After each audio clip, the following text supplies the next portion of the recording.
A tu máme dvoch junáčikov. Toto je Otelo, asi 4-ročné, ale už to chceme dať preč, lebo tu máme biele vínko na vínko, biely vinič. A toto tiež je biele, ale nemá takú chuť.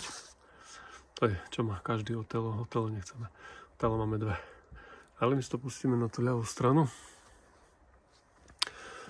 Tu nemáme žiadnu roč, toto je ročné, tu nemáme žiadny dvojročný. Neviem, budem musieť z toho tu dvojročného ten ťažeň iba nechať, toto všetko pôjde preč. Teraz to nebudeme strieľať, lebo hlasa -10. Toto pôjde preč. Možno nechám na jedno očko, takto. No a toto celé preč. Aj tu preč. Ostane mi ten ťažník. To mi stačí 4-5 očka, lebo ja si nechám tu tento.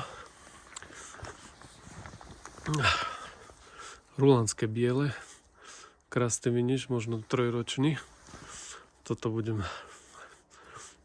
odrežeme a tu si asi zrobíme hlavu z toho tu. Tu máme jeden ťažeň z 2-ročného, takže tu už bude rodiť.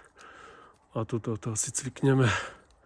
A toto odrežeme. No, aj toto tu ostane nám vlastne jeden, tak si to dáme do roviny, že až tu bola hlava. A možno držíme obidve, uvidíme. Teraz je to slavé, teraz by sme to mali